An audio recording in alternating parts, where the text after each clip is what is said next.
All right, so another trade goes down in the NHL.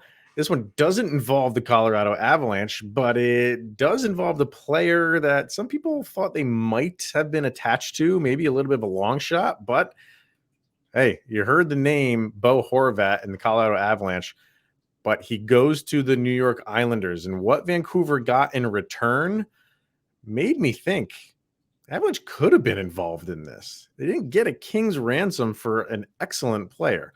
A lot of that is because he is a UFA and you didn't have him signed yet. But what if the Avalanche were involved in this? And going off of what the Islanders gave up, let's play the what if game and something comparable that the Avalanche maybe could have given up to bring in Bo Horvat. All that, we'll get to some grades and a couple of those Instagram questions that we promised to get to. All of that and then some on a jam-packed episode of Locked On Avalanche coming at you right now.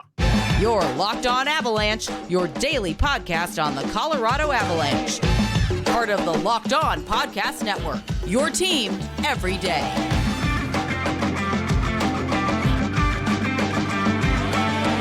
All right, everybody, welcome to another episode of Locked On Avalanche. We are part of the Locked On Podcast Network, your team every day. Thank you for making this your first listen of the day. That's always appreciated. Make sure to follow us on our social media outlets, LOPN_Avalanche on Twitter, Locked On Avalanche on Instagram. Questions, comments, concerns, and opinions, lockedonavalanche@gmail.com. And follow us on our YouTube channel over on YouTube. Hit subscribe and get notified when a new show goes live. All right, so we plan to do most of the episode Instagram questions and then do some mid-season grades towards the end. We're going to truncate that a little bit because of this Bo Horvat trade went down. And even though he didn't go to the Avalanche, like I said in the beginning, we're going to kind of play the kind of mock GM game with taking a look at what the Islanders gave up to get him and say like, hey, well, the Avalanche could have done something similar. Could they have? We'll talk about that. So we'll kind of spread the Instagram questions out over a couple shows. So we'll get to a few of them today. That's a little bit later. But we're going to start with that trade that sent Bo Horvat to the New York Islanders. And they sent a protected first-round draft pick, which is top 12 protected. So if that's anywhere in the top 12, it does not go to Vancouver. They send Aatu Räty to Vancouver and I always want to say Bolivier because my kids love the movie. What's the one with the Bolt? Yes. And the scene where he's holding him over the thing is Bolivia, Yep. Bolivia.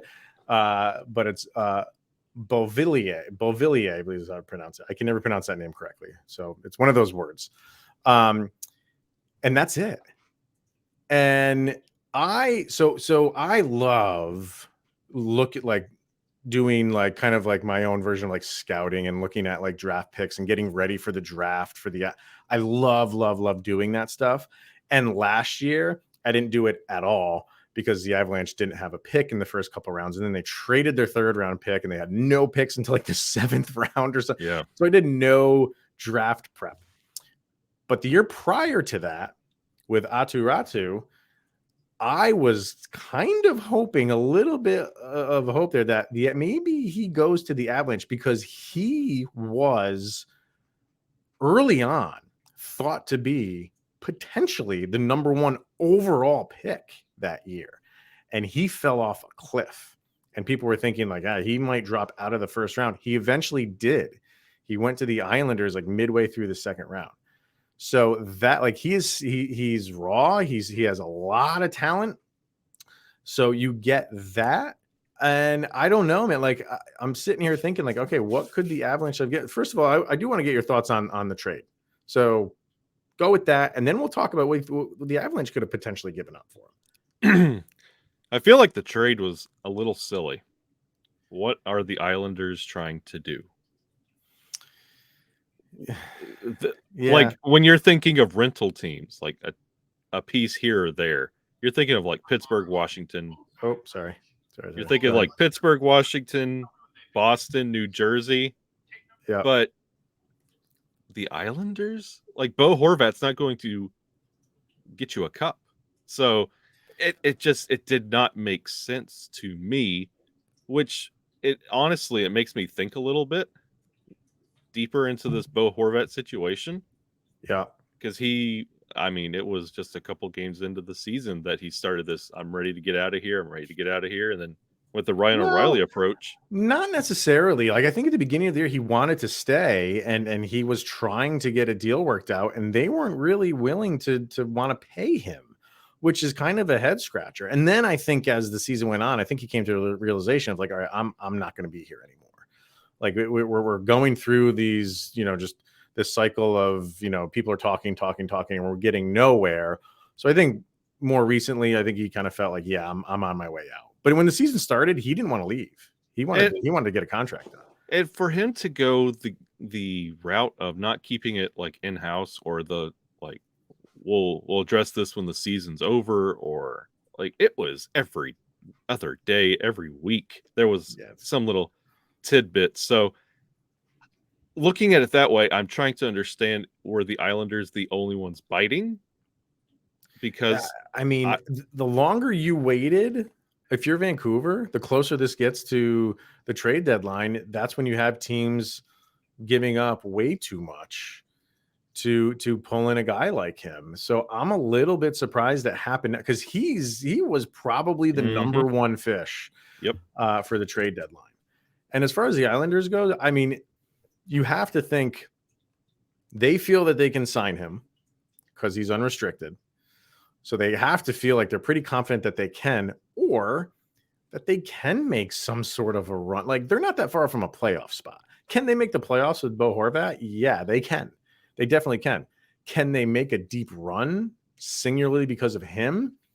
No, but we still have a long way to go in this trade season. So maybe there's more moves on the horizon, and we can't really judge it yet. But if this is it, if they don't make any moves, and we know what they did not do in the offseason, which was next to nothing, if they just stand pat after just making this one move, it moves the needle a little bit. That maybe gets them into the playoffs. But a deep run, I don't know.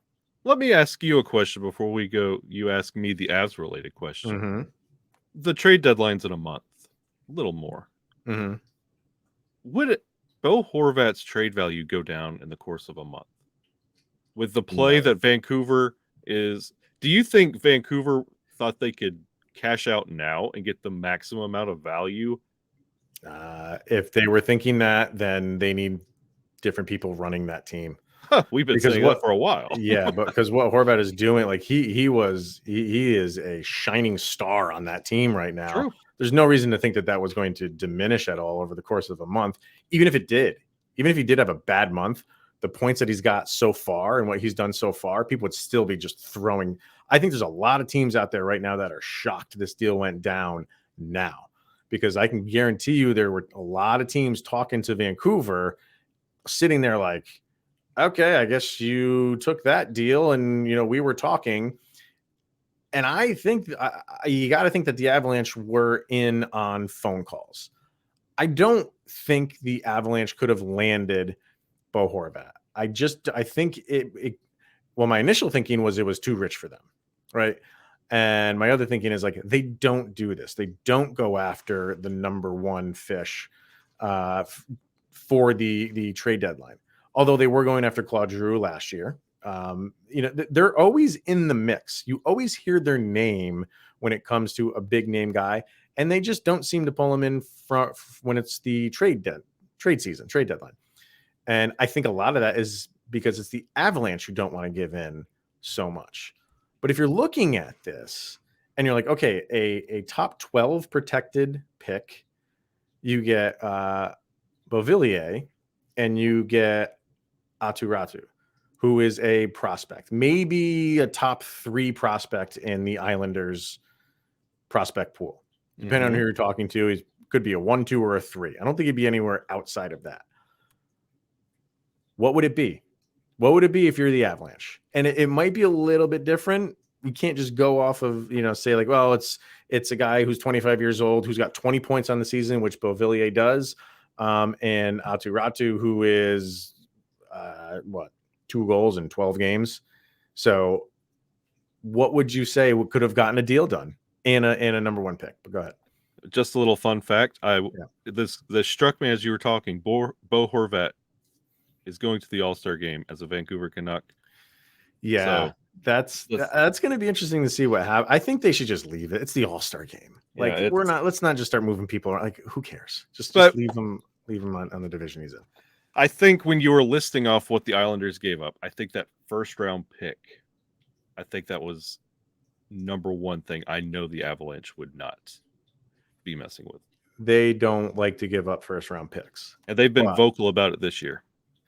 For someone like Horvat, you probably were never going to get him unless you gave first round pick. And for the Avalanche, it probably wouldn't. It would probably be that same thing.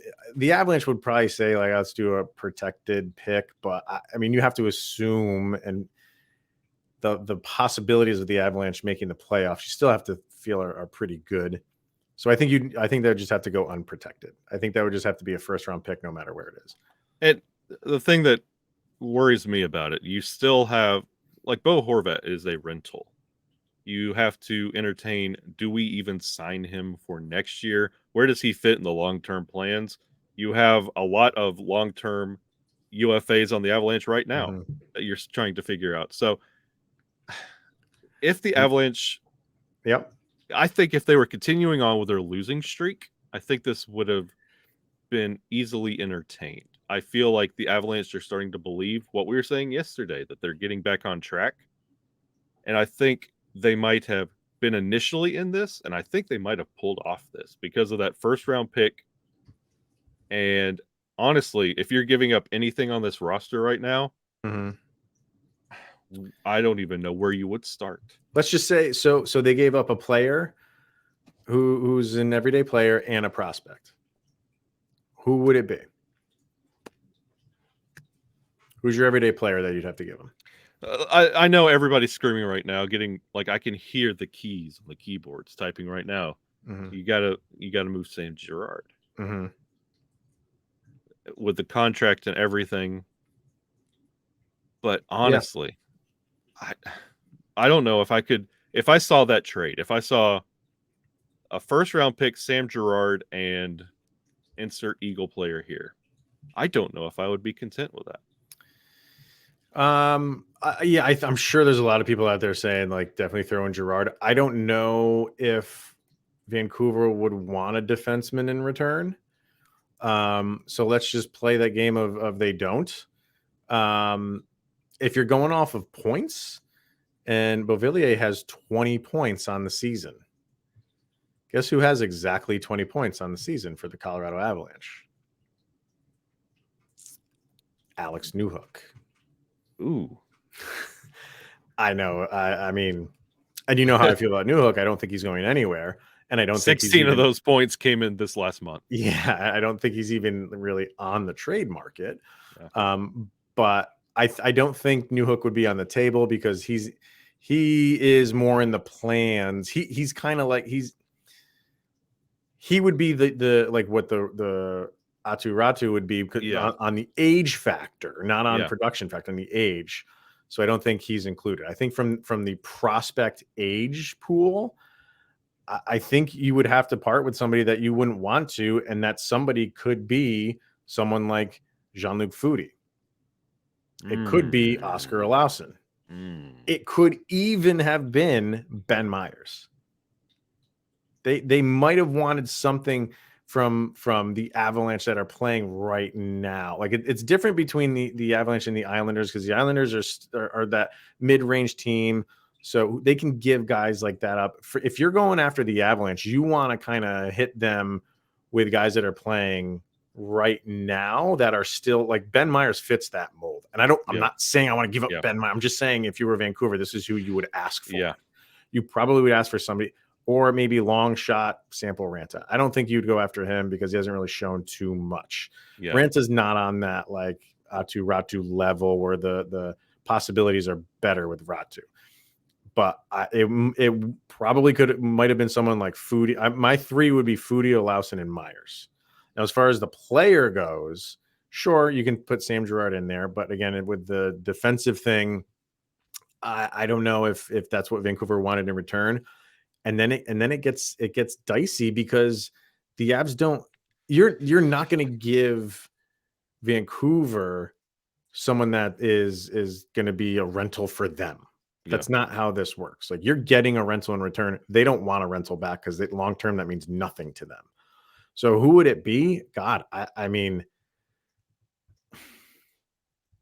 this is where I would say normally, like, maybe somebody like JT Compher, but he's an unrestricted free agent. So unless they know that they can sign him, but do the Avalanche even want to do that deal?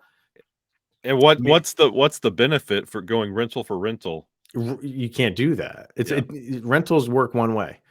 So the only forward that has term is Logan O'Connor. There's no way that that Vancouver would take Logan O'Connor in return for Bo Horvat.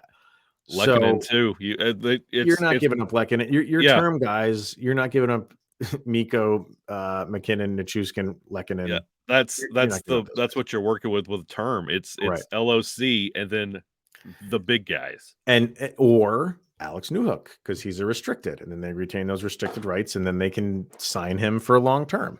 That's where you're stuck if you're the Colorado Avalanche. And that's why I think it's going to be difficult to land a big name player, because who do you want to give up? Yep. Like, you are generally going to have to give up someone like Alex Newhook, who you don't want to give up. So I think this is going to be a struggling trade season for the Avalanche in terms of getting those top tier pieces. You'll get the depth moves like they've done. Yes. But expect more Nico Sturms, more Josh Mansons, more under the radar while everybody's going off about the big names going on. Expect a repeat of kind of what we got last year. Mm-hmm. Yeah. Unless you do part ways with Sam Girard, and I don't see that happening either. Nope. So, all right, let us know in the chat, because that's probably going to go crazy with this. So I'm interested to see what people have to say.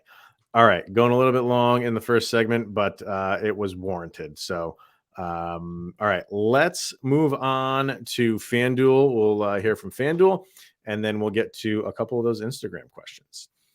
But first, we have the one and only FanDuel. We're really excited about our new sports betting partner for Locked On, because they are the #1 sports book in America, and that is FanDuel. And if you're new to FanDuel, that's even better. They have so many great features to make betting on sports fun and easy. And what better way to get mixed into FanDuel than the Super Bowl? I mean, the money that flies around during Super Bowl time is redonk.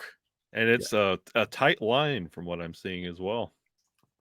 I saw that. I think it was like 2.5 from what I saw, and that's probably going to move a little bit between now and Super Bowl Sunday. So download the FanDuel app now so you can bet the Super Bowl 57 with a no sweat first bet. You'll get up to $3,000 back in bonus bets if your first bet doesn't win. FanDuel lets you bet on everything from the money line to point spreads to who will score a touchdown.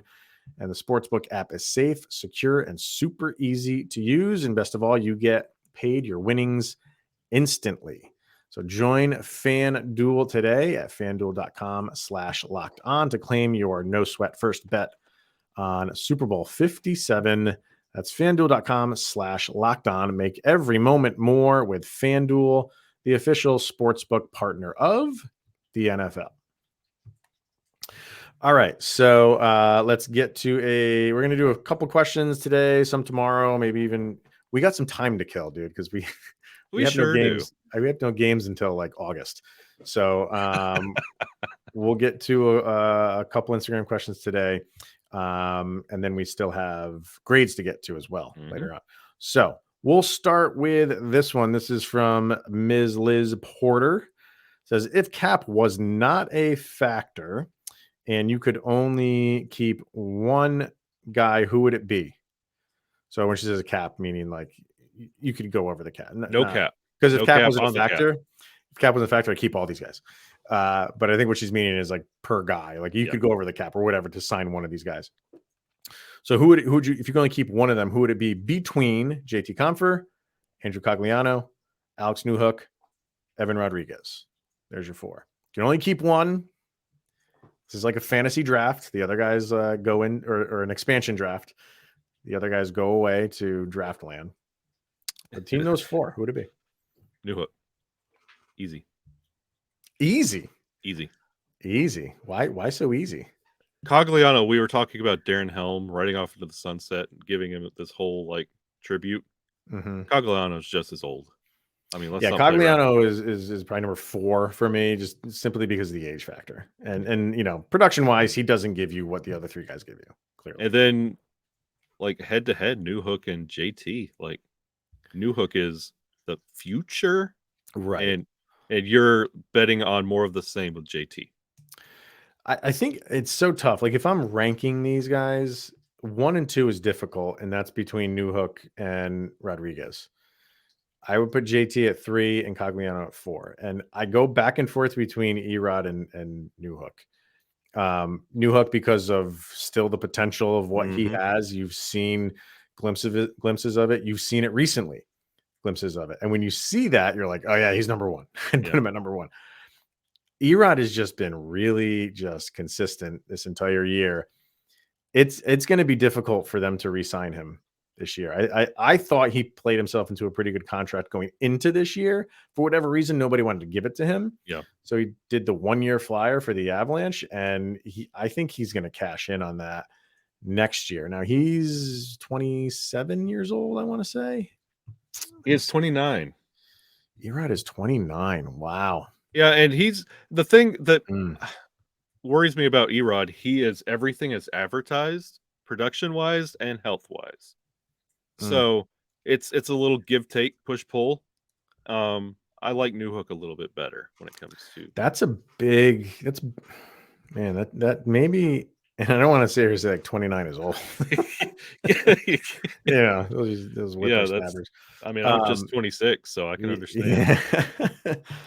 So it might have to be Newhook for me by the slimmest of margins over Erod, because of the age factor, because of what the future could be for Alex Newhook. And they're not that far apart in points right now. And Rodriguez has played 11 less games than Newhook too. So you have to take that into account. So he's played 11 less games and he has 6 more points than Newhook. Newhook's finally solid this year. Yeah, Newhook's finally catching on. I'm anxious to see if the second half he continues. Yeah. This one is from E. Badewan 58. What do you think started to click for the Avs to get back to the winning ways? So you feel like there was something there that just snapped for the Avalanche going through that really rough patch from, around the new year to turning it around to a solid winning streak? And you can throw that bad loss to Anaheim in there, but still, like, they're playing a lot better. Is there one thing that you can attribute it to? I think they've gone from playing their opponent like the 7 of 8 stretch to playing like a cohesive Avalanche hockey game, kind of reminiscent to last year. There's 2 different things of playing just a standard hockey game and what the Avalanche do. And you could see that with how they look on the ice. And that's what they slipped into in these past 2 games in the third period, is just playing a hockey game. Yeah. You continue to play Avalanche hockey, good things happen, and they know this. Yeah, I don't think it was any like mystery. I don't think it was anything like secret sauce. I think it was just, we know we're better than this. Yes. Let's start proving it. Yep. You know what I mean? And I think you do have to change some things. It's not just like, oh, let's just go out and it'll just correct itself. You do have to have some like corrective action. And I think they just went back to basics. Yep. And it's interesting because that Anaheim game, they were overpassing like crazy in that game, especially on power plays. And it's like they got this nice winning streak. And so they kind of fell back into old habits, which back, like, that's going to happen. So I think they just stopped doing that. I think they just started playing the game that they know how to play. And it was no mystery. You're a good team. Just don't press the issue. Play the game the way that Jared Bednar wants you to play it, and good things will happen. And that's exactly what it is. And they're too good of a team to not score. Like they were not getting goals in bunches and chunks, and that will just correct itself because you have just too much offensive talent for that to continue. And it was a between the ears problem. You could tell it in the Sure. body language, like a month ago to where they are now. Body language tells you everything. Sure. Yeah, 100% right. And the last one we get today is Muzzcat73. I love how he words this one. Does Hunt's performance, style, physique, etc., make Gerard more of a realistic trade piece? I really hope we're not turning to Mr. Hunt to replace Sam Gerard. We're not there, are we? Please tell me we're not thinking that uh, we can look at Brad Hunt and say, "Hey, Sam Gerard is now expendable because we have Brad Hunt." Let's not do that, people. I will tell you, even though he must have an incredible physique, he's also 34 years old. Right. Sam Gerard is 24 years old. Yeah. Yeah. There is the number one thing right there. And every time we talk about Brad Hunt, it's a slap shot. It's that beautiful booming slapper. Mm-hmm. Give me a defensive highlight from Brad Hunt, please. Please. Yeah, I know. I like Brad Hunt. I Yeah. think he plays a hard, heavy game. You will deal with him and the mistakes that he makes. And a lot of people are like, "Well, we're dealing with a Sammy G," and I'm like, I'm not there. Like, people come down hard on a little bit too hard on Sam Gerard, and it's really easy to make him the whipping boy for everything that goes wrong when a goal is scored. I get it. It's real easy when Tyson Jost isn't on the roster anymore. Yeah. He's replaced Tyson Jost. Yeah, you're right. But no, the answer to this is no. Brad Hunt does not make Sam Gerard a more realistic trade piece. And I keep saying it. Anything could happen. Yep. Anybody could come along and say, like, "Hey, we want Sam Gerard for whatever reason." I do not believe the Avalanche are actively shopping him. But at least for this year. Next year, years down the road, it's a possibility. We don't know, because with the salary cap, and that $5,000 might need to come off the books at some point in time. I don't think it needs to right now. And as far as performance wise, they're not looking to trade him. Money wise, possibly down the line. I'll go as far as to wrap up that question. I don't know if Brad Hunt is on the roster when Manson and Byram come back. Oh, definitely not. So definitely not. No. He's going back down. Could he be a trade piece? I don't even think he's that. I don't even think people are looking at him saying, like, we need a 34-year-old defenseman. Include Brad Hunt in this deal, and then we got, you don't have to give us that first round pick anymore. Like, no, we're not there. He's fun. He's fun to watch. But sometimes he makes you scratch your head. So, all right. We'll get to a couple more of those for tomorrow, but right now we're going to hear from Athletic Greens, and then we will get to some midseason grades. And the way we're going to do midseason grades are, we'll take 3 forwards. It kind of starts at like the top lines. I know lines have switched a little bit here and there, but we'll kind of do like the top line, and so we'll do 3 forwards and 1 defenseman while we get through the roster here. But first, we have Athletic Greens AG1. What is it? It's 1 delicious scoop of Athletic Greens in your morning water, and you are absorbing 75 high-quality vitamins, minerals, whole food sourced superfoods, probiotics, and adaptogens to help you start your day right.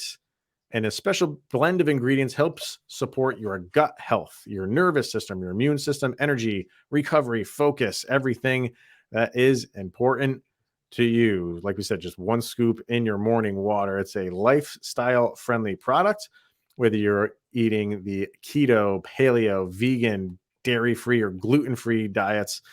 It contains less than 1 gram of sugar. There's no GMOs, so there's no nasty chemical taste or artificial anything, and it still tastes delicious, and it costs you less than $3 a day.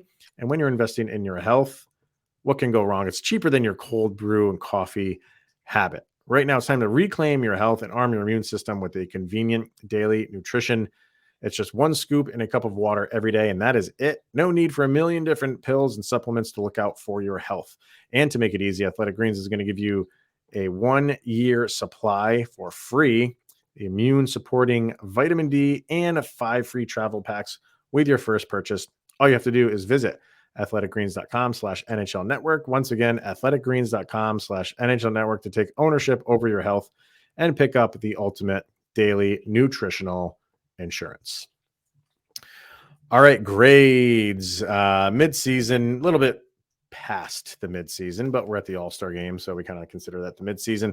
And like I said, we're going to do this in 3 forward, 1 defenseman fashion. And it'll be interesting because we're starting kind of like at the top line guys and going down. It's almost going to be like the smart kids. We're starting with the smart kids and giving them their grades first. So why don't we start with Artturi Lehkonen? Usually a top line guy for most of the season. I think he started. Did he start in the? I think for the first game he was on the first line, was it? Because not Mikko. Obviously Landeskog wasn't there. I think he was. I think he's been on the first line all season. Are we throwing out a plus and minus? Sure. Why not? Okay, Lehkonen, I'm giving him a B-. Whoa, you are a tough grader, my friend. I just want to throw this out there. I should preface this by saying he's 4th on the team in points. 45 games, 15 goals, 19 assists for 34 points. A plus minus, take that for what it's worth, of +6. 18 penalty minutes. He's got 7 power play goals, which is tied for the team lead, by the way. So it's still a B. Like I'm very, very convinced with that B-. Like, yes, it usually those are like complimentary assists, and he's just not that presence we had last year. I just want him to step up a little bit more. Like, he has games where he's invisible. I just want to see just a little bit more out of Lehkonen. I love him to death. I really do. And he's quickly becoming one of my favorite Avs. But I feel like he's got just one more gear that he's not hitting yet. Yeah, for me, like I have no problem giving him an easy A. I won't go minus or plus. There were a couple games that, like he didn't really, like, you were asking yourself, where is he? But I think that is just few and far between. I think for if he's not going to get on the scoreboard, which he's done for most of the game, let's see, 45 games, he's got 34 points. Obviously, that's less than a point a game. You would like to see him tick that up a little bit. I get that. Maybe, especially if you're playing on the first line most of the season, if he's at 45 games, I'd like to see him around like 40 points. I'd like to see that. But I'm not going to ding him too much for it. With all the Avalanche injuries that went on, there was a lot more pressure on that top line to produce, and it was a struggle. But I think his forechecking next to Valnichuskin is the best on the team. Oh, yeah. So when those two guys are back, you split them up. You got one of them on the top line, you got one of them on the second line, and your forechecking is rock solid between that top 6. So he's dependent on, they depend on him on the power play.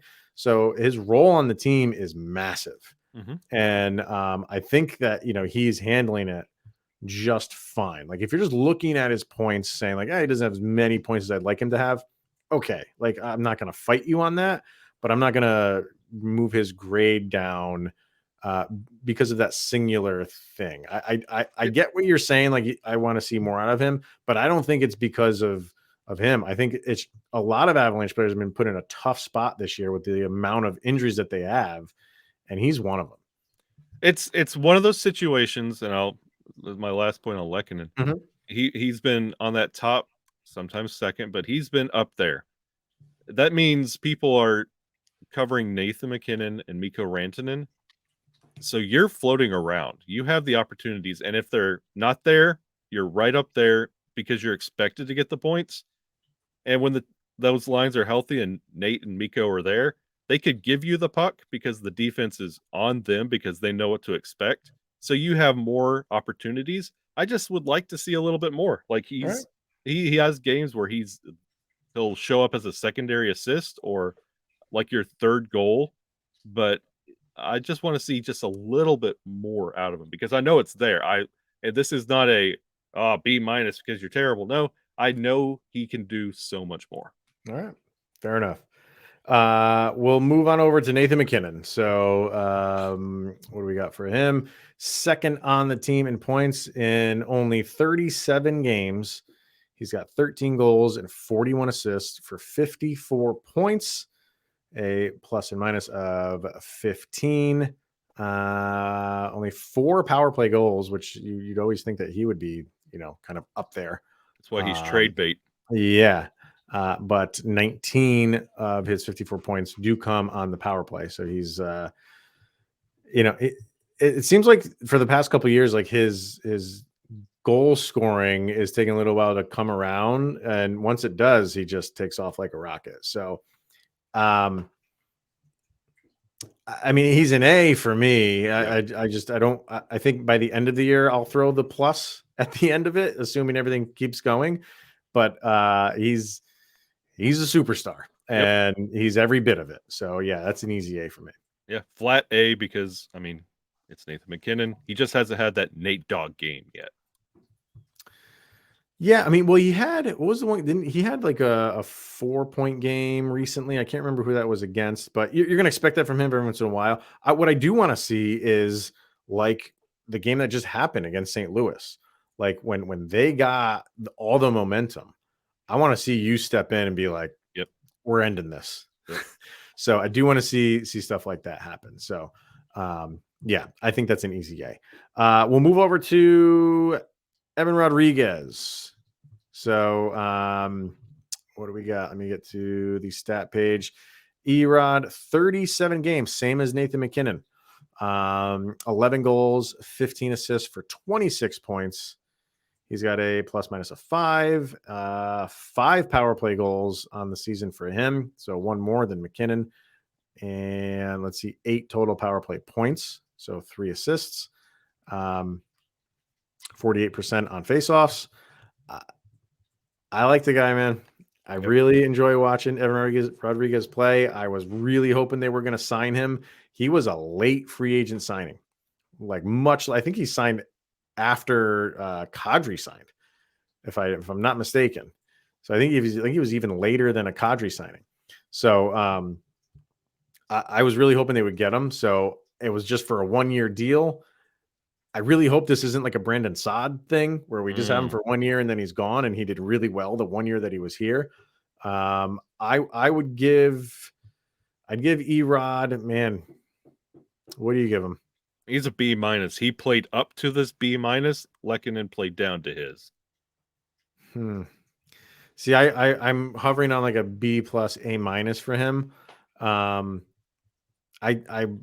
don't want to ding him for like the games played, because I feel like if he had those extra 11 games in right now, he'd be an A minus for me because you've added a few points there. But I just think he's showing his value. Yeah, he really is. So I'm kind of hovering B plus A minus for him. I would have went higher, but I am so tired of hearing Erod to the tunnel. I'm just tired of hearing to the tunnel. I mean, yeah, he'll go to the tunnel, come back to the bench, and be fine 70% of the time. But it's like every time he'll take a hit or something, and then I don't see Erod on the bench, but then he comes back like next period. But that worries me just a little bit. Yeah, I really like what he's brought to the team. Oh yeah, I really, really like it. And for our defender, why not start at the top? Cale Makar. 44 games played, 13 goals, 32 assists, 45 points, plus minus of 7. He's got 5 power play goals, 21 power play points. That is second only to Mikko Rantanen. I'm giving him an A plus. This 1,000%. Is an A plus. I'm already going to add the plus to this one right now. Generational player. Yep. And we continue to see that. So that's easy for me. A plus all-star. A Yeah. plus. Year in and year out, he is going to be an all-star. Yep. So even though I'd like him to have some more time off, but what are we going to do? All right. So that's going to wrap it up for the grades for today. We'll be back tomorrow with a few more Instagram questions and 3 more forwards and 1 more defensive. When are we going to mix in the goaltenders? We got to mix that. We're just going to save them to the end, or do we mix them in somewhere? Well, we're going to be Tuesday. I don't know how we're going to do this. Tuesday and Thursday. Tender Thursday and Tuesday. Okay. Tender Tuesday. All right. So I have a feeling the comment section is going to be wild for this one between everything discussed. So we will be busy tomorrow talking about interacting with the followers over all the stuff that we covered today. So throw out your grades, throw out your trades, what you've done for Bo Horvat, and your answers to the Instagram questions all in the comments. So that will wrap it up for today. Thank you, everybody, for tuning in, making this your first listen of the day. That is always appreciated. We'll be back tomorrow. More questions, more grades. He's Mr. Shaggy Von Doom, Kyle Sullivan. I am Chris Maselli, and this is the Locked On Avalanche podcast. Thank you for tuning in, everyone, and we'll see you tomorrow.